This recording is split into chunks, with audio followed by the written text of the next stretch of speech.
All right, everybody, welcome to Cooking with Big Steve. Today, what we're going to be doing is something kind of simple to start us off with. I'm thinking steak, potatoes, a little bit of broccoli, and some roasted carrots. So it should be a simple recipe for you guys to follow. Shouldn't be that hard, and I think it'll come out really well. The first thing that you're going to need is a cast iron pan.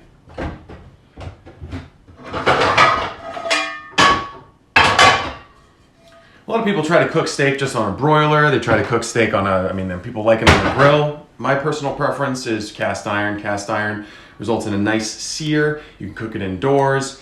If you don't have a very well seasoned cast iron pan, we can talk about that later, but you're going to want a very nice seasoned cast iron pan that has never seen water and has never seen soap.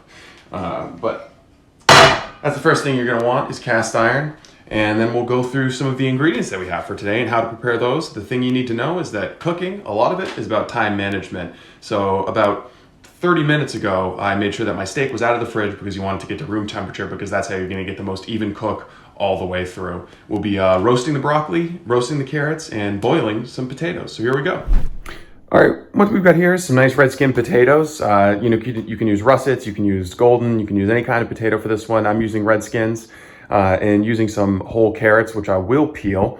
The meat today is a beef shuck shoulder roast. Not my go-to steak. I usually prefer the New York strip steak, but just about any steak will work for these purposes. I like to pick out a steak that has a nice bit of marbleization on it. Just a regular old broccoli with some olive oil. I like a mortar and pestle to grind my pepper because I prefer a little bit coarser grind than what you usually get out of a pepper shaker. And for salt, I like kosher salt. Again, it's a texture thing. I think it just mixes with the meat well. And since this tends to be a tougher steak than I'm used to cooking with, I'm going to salt it a little bit earlier. And I'm going to let it sit with a nice little salt pepper cake for about 30 minutes before I cook it. And again, I want the inside of the steak to basically assume room temperature. Now, there's a couple of different schools of thought when it comes to tenderizing meat. Some people like to use chemical additives that will help tenderize it. Some people can just use salt. Other people like to use some physical tenderization. I've been skeptical of that, but I've been trying it out in the past. What I use? A little bit of a meat cleaver. And it also helps to give the steak a nice kind of crisscross texture on it, which I think allows the pepper to adhere to it better so it doesn't all come off in the frying pan. So you give it some wax. Again, just nice gentle taps. You could also do this with a knife or anything like that, but it helps give some texture to the steak that will allow it to absorb the seasoning just a little bit better. So I'm going to salt both sides of it. Some people like to use olive oil or avocado oil on their meat, something that has a high smoke point and won't immediately start to burn in a cast iron frying pan. But I find that if you have a well-seasoned cast iron pan, you don't really have to worry about any kind of lubrication on your steak.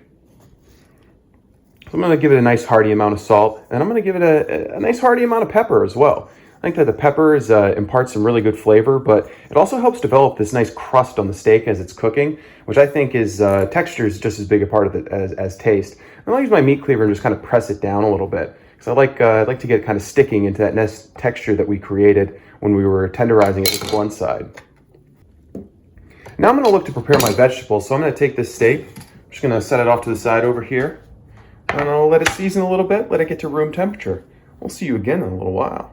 Now for the broccoli, I'm going to do a couple of things that are a little bit different than what I used to grow up with. I think everybody grew up with just your regular old steamed broccoli, and that's part of the Hey guys, for those of you looking for a little less pretentious an experience than Steve Robinson is giving you, I've got the Blind Mike cooking expedition. We're preparing something fairly simple. The bagel bites. These are usually kept frozen. And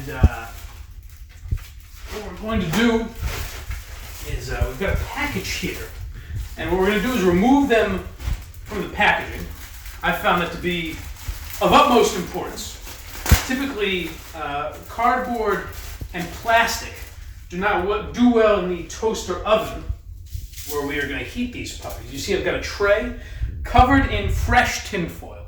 Now, the tin foil doesn't have to be fresh. Often it's covered in crumbs, burnt cheese, things of that nature.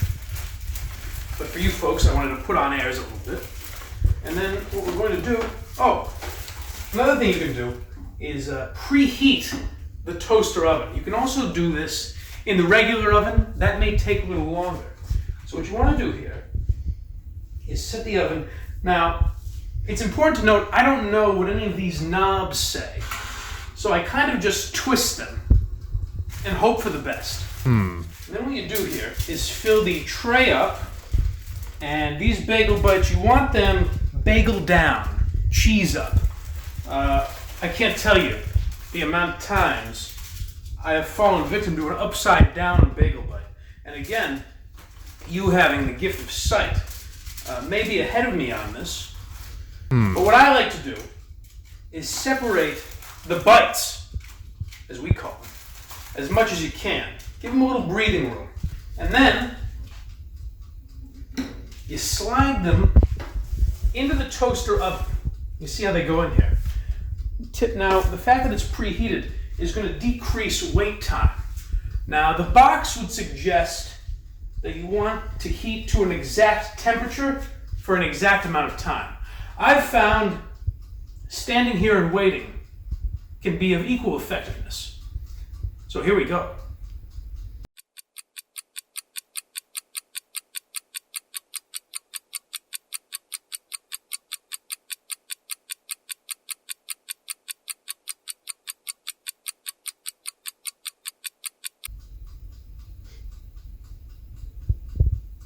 And then again, you just wait.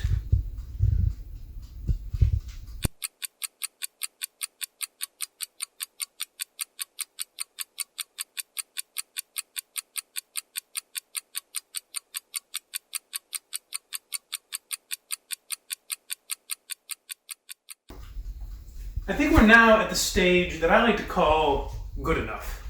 And this is typically the point where I decide how hungry I am versus how well I want these bagel bites cooked. So, you realize you have no plates. You hope that the plates in the dishwasher are in fact clean. Now this is typically a gamble, but it's one I'm willing to take. And we go, of course, back over to the toaster.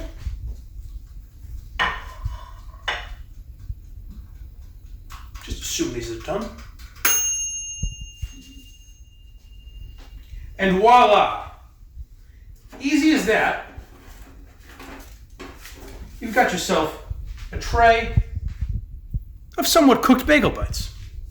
Now, my friends, you've got yourself a fine meal, and that's how you dine the Blind Mike way. Thanks for stopping by.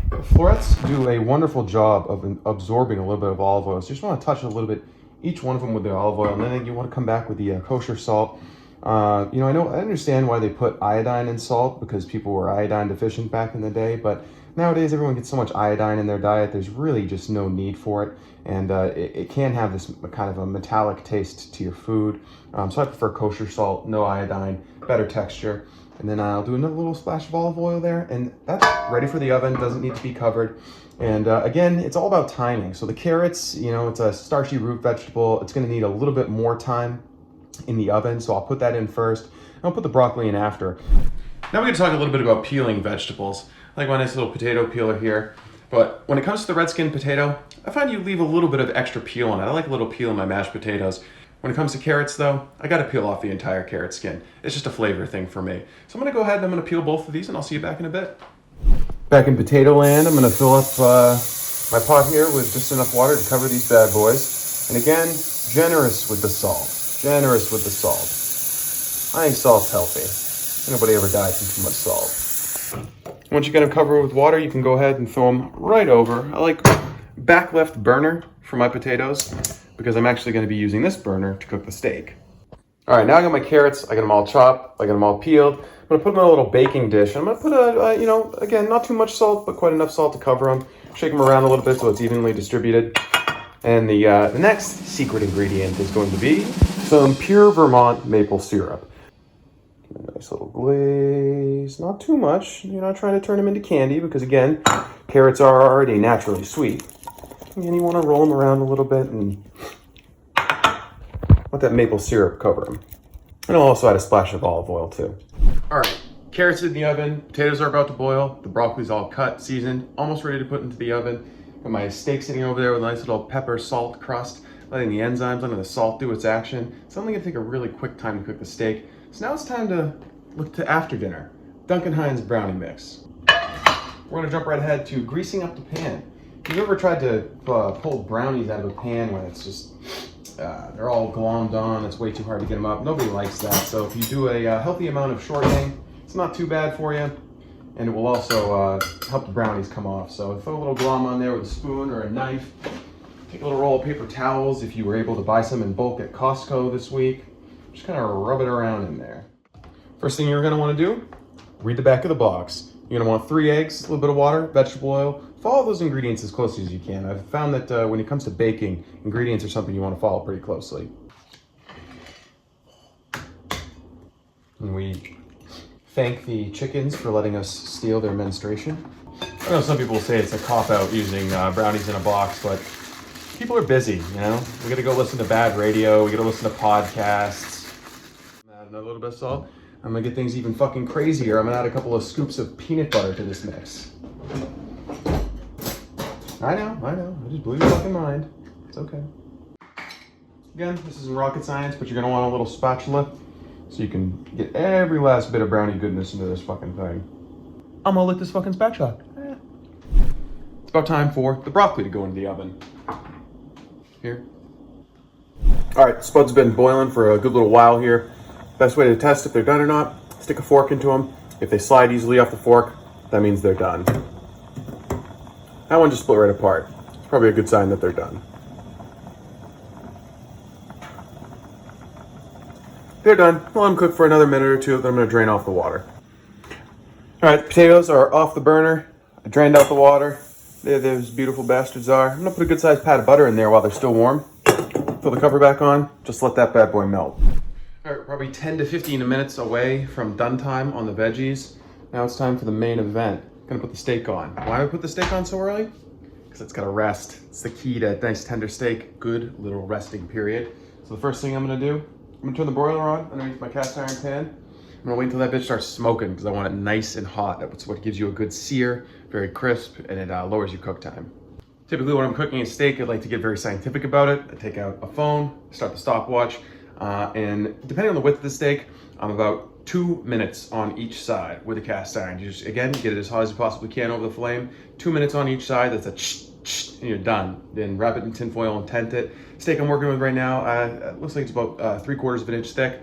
If you're working with something that's like an inch, maybe more, then you could push it to 2 minutes, 15 seconds. And again, I know everybody likes their meat at a different level of doneness. I prefer mine very rare. I think that's the best texture, best flavor.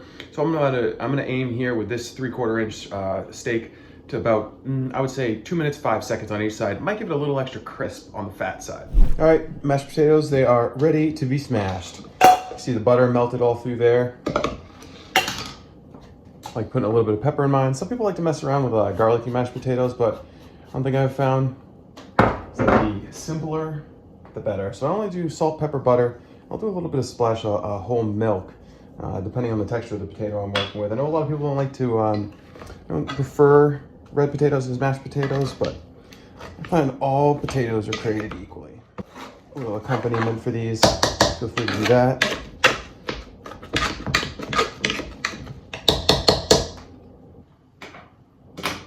Make some nice, salty, buttery mashed potatoes and cover them. Let them sit till you're ready for dinner.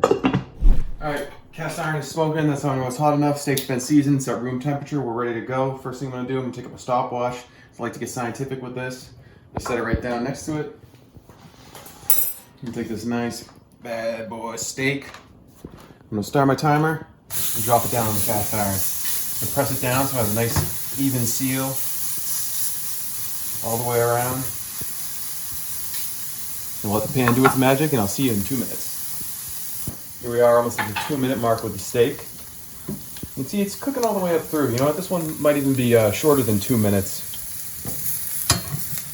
I'd be looking at a little overcooking situation if I leave it on much longer than that. Comes off nice and easy because of the cast iron. Give a nice little flip. And I think we are probably going to be south of 2 minutes on this one because it looks like it's cooking nice and fast. All right, this guy's a little bit thinner than I thought, cooking a little bit faster than I thought. So we're coming up on almost on 4 minutes, and I think this is good to go off. So I'm gonna take the steak off, throw it in the tin foil, Makes it a nice little tent. I'll let it sit there for a solid 10 to 15 minutes. You're really gonna let your meat rest because it's, again, it's all about the chemical reactions, and it's gonna result in a much more tender piece of meat than if you go ahead and start cutting it before it's cooled down. All right, steak's had a good 8-10 minutes to rest, so now I'm gonna go ahead and make my first cut. I know a lot of people prefer to cut their steak on the plate. I like to cut it in advance because it's convenient.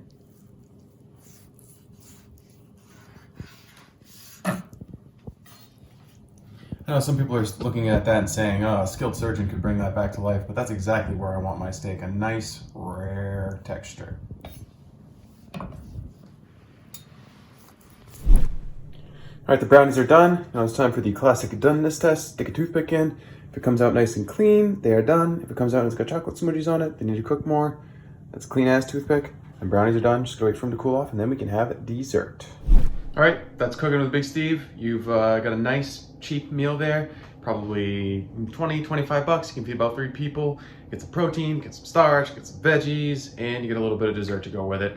And if you guys are interested in seeing me cook anything else, learning other recipes, just send me an email. We'll do it up.